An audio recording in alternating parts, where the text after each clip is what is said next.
Hi, I'm here today with Dr. Kamala Aydazada, a cosmetic dentistry that today she's going to talk about the longevity of teeth and gift us with a beautiful smile. Thank you. Please tell us about a bit about yourself and how to become aesthetic dentist. I have been working as a cosmetic dentist, as restorative dentist for over 17 years now, and I'm based in private clinics across London.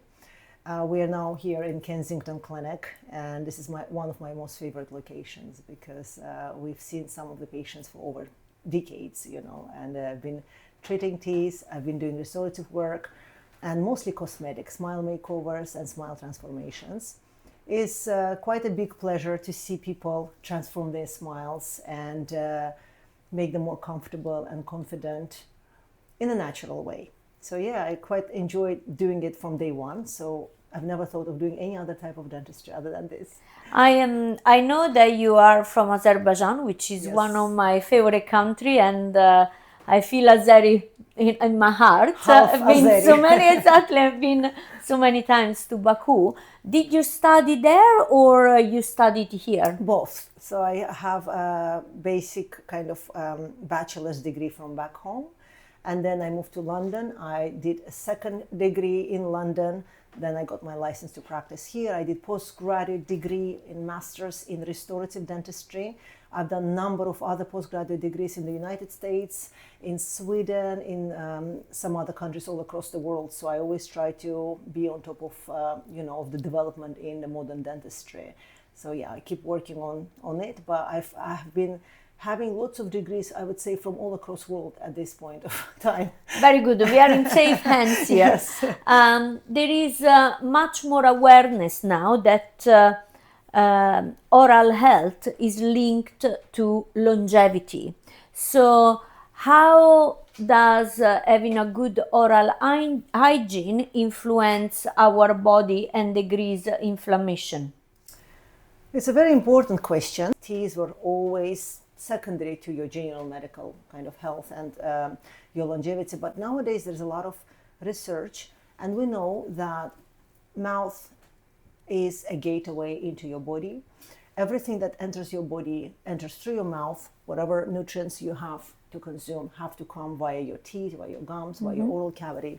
So we know that healthy oral cavity, healthy oral tissues are inevitable in order to sustain your general health.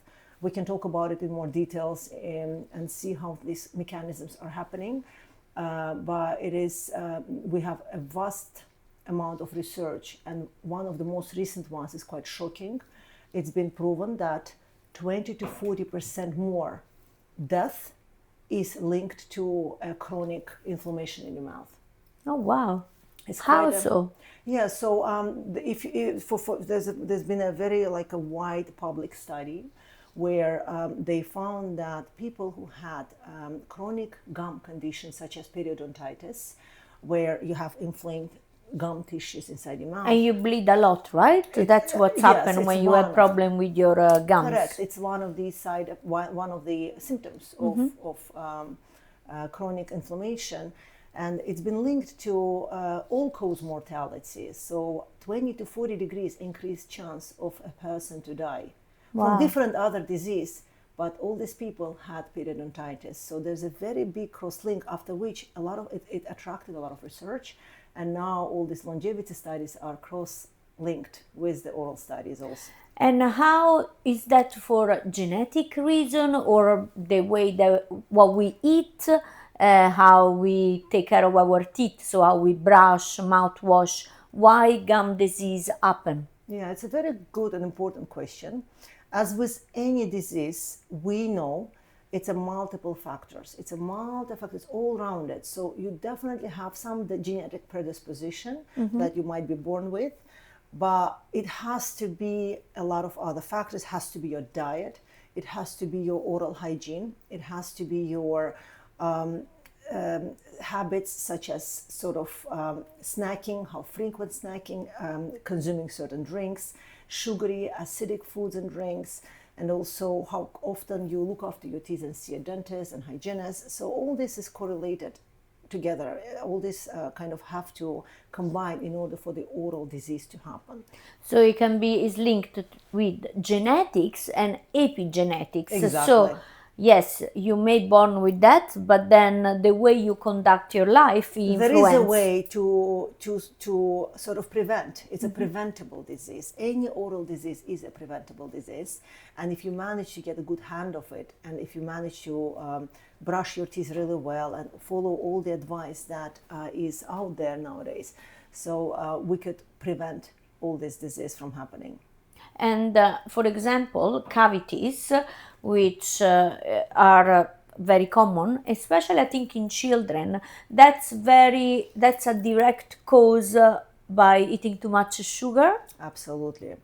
Sugar is number one cause for little kids to be hospitalized. This is something Hospitalized? Yes, a lot of Wow. kids, in order to get treatment, they would develop multiple carious lesions in their teeth. They would have to be hospitalized. They would have to be treated under general anesthesia. So all this increases risk for Because they eat kids, too much all sugar? because of sugar. Oh my God. It's a very big problem of 21st century, I have to say. It started in 20th century, but nowadays we see the after effects of this. And why they go to hospital? I don't understand the link. Because they Yeah, because infections or the what? kids that eat sugar don't brush their teeth properly, don't visit dentists. There's no enough advice and kind of care, and they end up having multiple untreatable caries where they have to put under general anesthesia in order to remove the teeth and treat them at the same time. So it's one of the most common problems of nowadays dentistry, unfortunately. So your advice is brush your teeth, Reduce sugar. reduce sugar. I Control like that. Big fan of no sugar. I I never haven't had say- sugar in 20 years. I have to say, no sugar is. A lot of people who know me well, they know I'm a very big advocate of no sugar. But I also understand not everybody is so strict, and therefore my advice is restrict and control sugar. So it's okay to have sugar, but there is a way, and general advice we would give to patients with kids, but also patients, grown-up patients, is try to restrict the frequency of sugary drinks, especially drinks.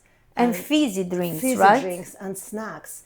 And have a sugar day, have a cheat day, have 1 day a week. When you have it, brush your teeth after that nicely and get rid of all the sugar excess in your mouth. I don't like the word cheat because I think we should learn to eat properly all the time, and I think they are different kind of sugar. So fruit can be considered sugar, but it's full of nutrition. But of course, if we overload our system with junk food and human-made cakes, that's really bad for the teeth and for our all over health. But at least, as you said, if you need to eat sugar, at least brush your teeth, right? There is also a lot of, I absolutely agree with you, there's also a lot of hidden sugar. For instance, all these kids' snacks and raisins and sticky foods, which appear to be, and they have this element of, it's written healthy snack for kids, for example. But if you look at the content of it, you'll see it's full of sugar, it's carbohydrates, it's, it's quite a... It's preservatives, Yeah, conservatives. there is So absolutely little of fruit out of it left, label often mislead information, so you always need to read the ingredients, not the nutritional value, but really the ingredients inside the box or the package that you're buying. Yes. And the more you stick to unpackaged foods and drinks, vegetables, fruits, kids love tangerines and oranges and apples, and just sticking with natural fruits will always be a better choice, of course. Of course. And would you recommend a toothbrush that is electric or manual? Because now there are like so many different toothbrush. I wanted to buy mine lately, and they're like, there are about 10, 20 different variations. And I'm like, oh my God, which one do I buy? So I called Dr. Kamala. Kamala, help me. No, I have to say that it's all individual. Okay. If you do that, I know a lot of patients, and we see a lot of patients in clinic who manage to have a very good hygiene using a regular, cheapest, simplest toothbrush. At the same time, there are some people who don't have a good manual dexterity of kind of going around corners and hidden areas. Therefore, Using electric toothbrush would be recommended in those circumstances. So I'd say the ideal answer is ask your dentist. Ask your dentist what's better for me. Also, you need to understand the technique in which you brush is also matters. It matters a lot. Sort of which way you brush. Also, talk to your dentist. Let them show you. Maybe we can do another podcast, and I'm happy to show you like how to do this thing. But there's very small little tweaks and tricks you could do to improve the cleanliness in your mouth. And what about flossing and this little brush that you go inside your teeth to clean the bacteria? Everything. Because I love it. I actually, when I go out at night, in my bag, you always find a mouthwasher and one of these little brushes. You are our perfect patient, Francesca. Well, I have a good teacher. Thank you. But yes, I have to say floss is inevitable. Floss, TP brushes, which is the interdental brushes, are inevitable part of oral hygiene in nowadays era. We now know all the food is getting stuck between your teeth. Brush is not going to remove even half of it. So you have to go in with a floss in order to remove all the particles. And once you go that route, there is no way back. Everyone who started flossing one time in their lifetime, they know what I mean, and they will love it. And it's a very nice routine to develop. And the importance of chewing your food, is it also important for the teeth? Because it's important to digest better. So the more we chew in our mouth, the more we facilitate digestion. But is that also good for teeth? Absolutely. Now we know that the digestion begins in the oral cavity. We know that. A lot of elements, sugar, potassium, calcium, kalium, they start absorbing the first point of contact in our mouth. So therefore we do need to chew foods. But for the teeth, the diet is so important. If we have a lot of fresh leafy vegetables and greens and fruits and veggies, what it does, it naturally promotes a self-cleansing mechanism within the mouth. Self-cleansing mechanism. It will help to clean the teeth. It will help to facilitate saliva being kind of in excess in the mouth. And our saliva, it has a protection mechanism for our teeth from the bacteria. So it all naturally is happening within the mouth when you chew. So chewing is inevitable part. The research suggests that people who have less back teeth, who have lost some of the back teeth, and the chewing is somehow affected or reduced, their longevity is shrinked in comparison with those people who manage to maintain their teeth until the age of 70 plus. So therefore, we know now we have to preserve our teeth and our chewing function. Wow, I love that if you chew, you actually clean your teeth. And you maintain the teeth as well, because you cleanse the gums and the teeth and all the periodontal structures. You maintain the health of them.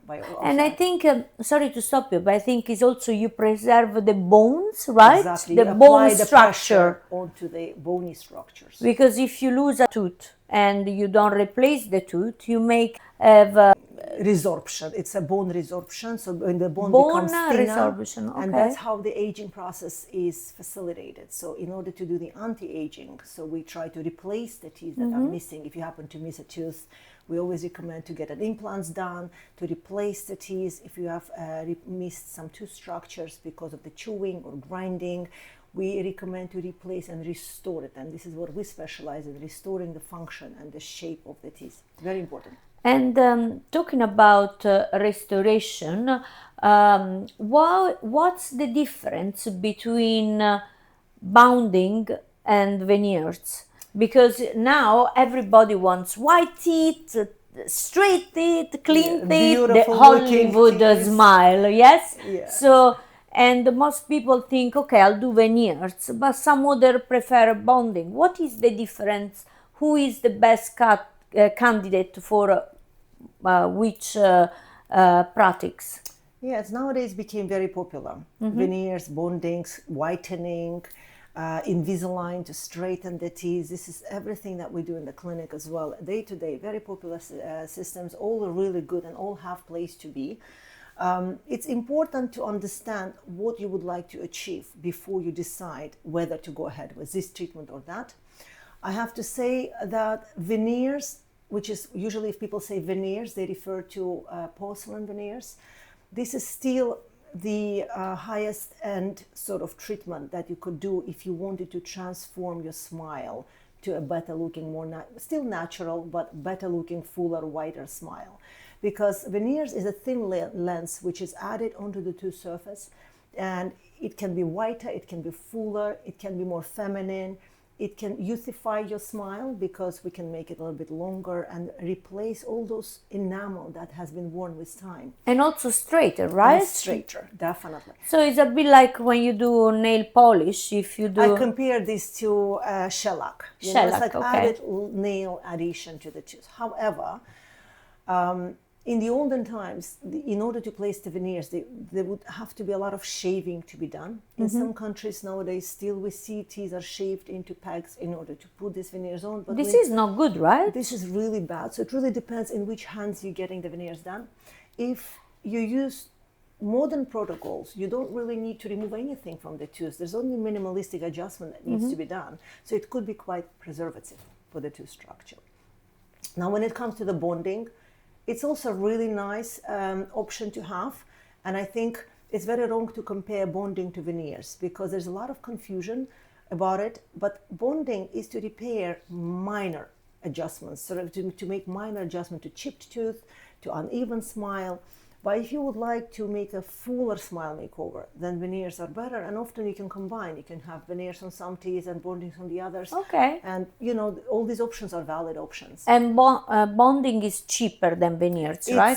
Bonding is easier treatment altogether. It's when we add the resin, composite resin on top of the tooth, we mold it around the tooth. It's quite an artistic dentistry because, you have to have a good You eye, are an artist, Kamala. Thank you. And I have to say that with the bonding, it's important that you understand what to expect from it. It's single visit. The patient comes into the clinic and they have this dentist who adds it on and everything looks beautiful. It's cheaper because it's one appointment. The dentist does it directly. There are no other people involved in this process. Like with veneers, we have technicians doing the work. So you refer to someone outside your clinic to actually make the teeth. Who makes the veneers. And you can choose the color? Exactly. You can choose the color, the transparent margins. It looks super. Nowadays, it looks absolutely, you won't tell the difference. It looks absolutely gorgeous. But with bonding, it's direct. It's one appointment. It's easy. It's still inferior a little bit to the porcelain, but it could look quite nice in good hands. I'd say bonding lasts 4 to 8 years on average, whereas veneers longevity 10 plus years. So it's that's why there's quite a price difference as well. Of course. And with bonding, if I'm not wrong, it can get darkened. It it starts white and then with coffee, or if you're a smoker, or if, it gets the brownish, right? You're absolutely right. I have to say bonding, therefore, it's usually when patients come, if you're a patient and you're thinking about whether to have this or that, I always say it's usually not down to a patient to decide. It's a discussion you should have with a dentist, because the dentist has to assess how good is your routine, how heavy stains are. And if you're someone who are prone to staining, bonding should not be your first option. Veneers will help to deflect the stains much better. I have patients who are very good with routine. They're very good with wearing things and cleaning, and hygiene is beautiful, amazing. Bonding could be a good option and low cost procedure, easy, one go, and it could be done. However, if I also have patients who travel a lot, who are very busy, who have no patience of, cleaning and flossing to such high level to maintain all this. And for them, I would normally go straight into veneers discussion, to be honest. I do brushing a lot, like maybe 4 or 5 times your per hygiene day. is quite good. Yeah, it just I think if I would choose, for me, veneers would be a much better choice, just because is forever 10 years done. If you're someone who wants to get things done and easy to look after, veneers are more superior. And they give you a nice smile, right? They give you they uplift your smile. They make it in a most natural way, The smile looks whiter and fuller without anyone noticing it as much. So it's really nice. Do you have patients that come here and they say, Kamala, I cannot smile because I am really concerned about my teeth. I think dentistry is still, patients feel very cautious about seeing a dentist. They wouldn't necessarily come to me and say, I don't smile, but it's something I would pick during the consultation. I would ask, okay, give me a smile, let me have a look. And they'd say, this is how I naturally smile. And they wouldn't give me a full smile. So I can tell already that they don't feel comfortable in their own skin, you know, they don't feel comfortable smiling. And in their own teeth. in their own teeth, yes. But we see that changes as we talk about things and things change.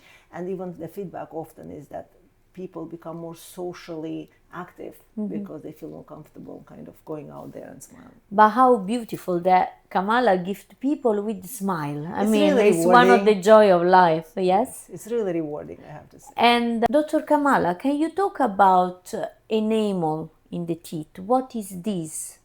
Of course. So enamel is an outer layer. It's like a shell covering and protecting the tooth. It protects the tooth from sugar, from bacteria, from acidity. It's like a coating mechanism that the tooth naturally has in order to survive throughout the lifespan of a person. So it's very important. It's extremely important layer. And what about receding gum? Because that's also quite a big concern. Nowadays we see more and more. It's Why? quite a Always common for concern sugar? as well. It's no, actually receiving gum, again, as anything else, as we mentioned previously, it's multiple factors, right? It doesn't happen because of one certain thing. There could be over brushing, when you brush wrong way and kind of push your gums out. I see sometimes it's to do with the way the bite stands. It could be overload from the bite that some people would naturally have or would have after the braces treatment, would have because of the aging process when the teeth move. But aging itself also, there's some sort of biotype of people that have thinner, less protected gums, and they would recede with age. So all these factors. But we know also with good oral hygiene, we can maintain the level of the gums. And so we need to, when we have receding gums, it's important to start looking after them more thoroughly. And what about mouthwash? Because I love mouthwash. And I know you say don't use the know you alcohol mentioned, one. I right? don't Yeah. drink alcohol, but mouthwash with alcohol, yes, I can. Really? Yeah, I Oh, love no. it because I feel like it cleans me more, you know? Yeah, I have to Guilty be as honest. charged. Yeah, I have to be honest. It's a no-go for me because alcohol, it could be detrimental for your gums. I know they sell it and I know it feels good, but there is no relation between how much it's burning and how good it is for you actually. But I know that a lot of people love the effect. So I always say, try, if you like mouthwash, try to swap to fluoride, non-alcoholic mouthwash, because fluoride will protect your teeth from decay. But some of these contain sugar, which is really like, okay, I'm doing a mouthwasher and then it contains sugar. So I'm actually doing worse than for my teeth. I agree. You have to check what you're using. Nowadays, we have so many products on Do TikTok, you have on any Amazon. like advice which one we can use without brand naming, but Yeah, just read the label. Make sure Yeah. it says no alcohol, no sugar, fluoride. and not sucralose? I think sometimes it contains sucralose. Yes, which no is the same. sucralose, no any derivative of sugar basically. But if it has fluoride, that will offer some benefit. Otherwise, it's more to refresh and to give you fresh breath, but it doesn't really do much, to be honest. I always tell my patients, if it makes you feel good, do it. But actually what's going to help much in the long term is how you clean with the other aids. Okay, fantastic. One more question which I have. A lot of people are now using GLP-1 peptides in order to lose weight, right? Does that influence the teeth at all and oral longevity in general? Yes, it's been very popular medication, wasn't it? A lot of people use it to treat certain conditions such as obesity, type 2 diabetes, and some others. And lose weight. Lose weight. Some people, some celebrities using it nowadays. But I have to say, it's safe to use, but there are things we need to be aware of.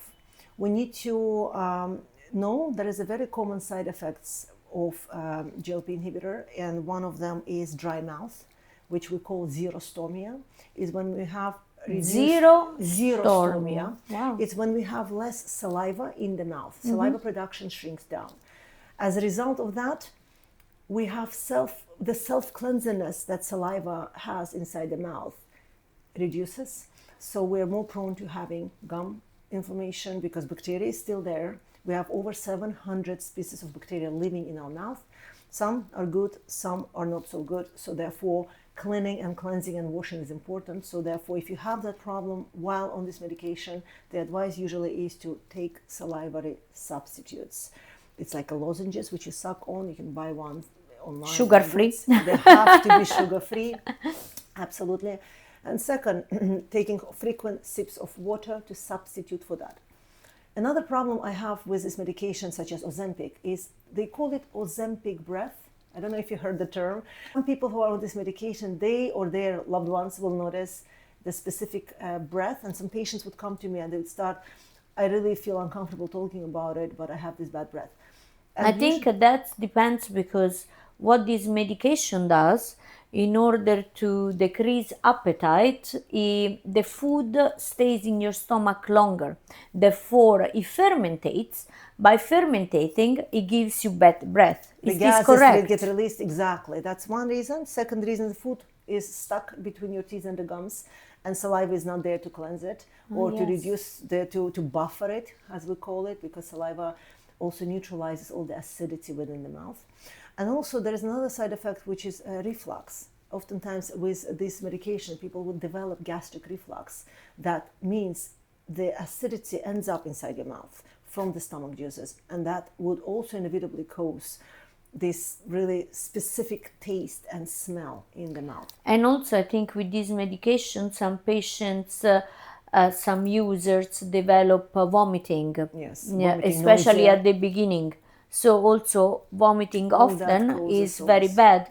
And even in patients with bulimia, you'll find that the teeth erode it. Or Yes, there's a big problem also, which is mental health issues these days. And I noticed that people which have anorexia, bulimia, or who are just prone to having some gastric problems or vomiting or nausea, it all increases the acidity inside the mouth. If the acidity inside the mouth is high, the enamel, this is the protective layer which we spoke about that covers the teeth, it starts getting dissolved, it gets thinner, and then eventually, if the problem persists for months and years, then we see a big proportion of the tooth getting lost, and kind of the volume gets lost, and that causes premature aging. So the smile looks older usually. And it's very important to have a beautiful smile, also to look younger and happier. Exactly. But sometimes the smile also starts from the inside, yes? It's yes, you have to be happy from the inside in order to smile, but you also have to have a confidence on the outside in order to carry your mood, to show it. And therefore, I have to say, therefore, it's important for us as dentists to work along with general practitioners if patients under medications such as GLP inhibitors. So I always ask sometimes patients to go to the GP and ask for some advice about the gastric problems or any other problems. So we have to work Together like all a together. team. Yes. So just a last question. Yes. 3 advice to our audience for teeth.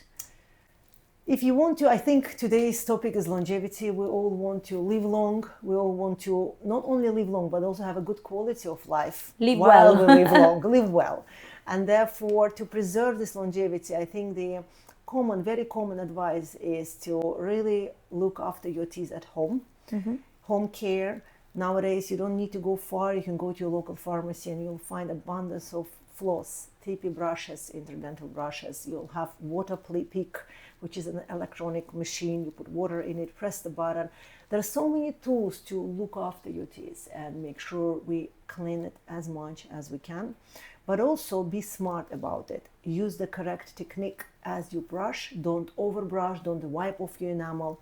If you get confused, you're unsure how to use tools, get them to your dentist. Our consultation with patients always starts with, I ask them to bring their brushes literally here and show me what is that they do at home with their brush and kind of modify that. Second advice. Toothbrush lesson. Yes, listen, we all brush. I know everybody brushes their teeth, but it's really important on how to be more specific and thorough about it. Another advice I would give is watch your diet. We know you shouldn't have much sugar, but if you absolutely have to have sugary drink, I have patients who say, I am a professional sportsman, I do a lot of sports and they do all this, they have to have this electrolytes. Yeah, but have coconut water, not fizzy drink with sugar. Yes, which exactly. is also doesn't help in So the if end. you absolutely have to have it sort of have it in one go instead of sipping it throughout the day, because that way you increase the frequency of this acidity intake and sugar intake. But otherwise, you can just have it once, rinse your mouth with water, get rid of all this excess sugar and acidity, and you are good for the day.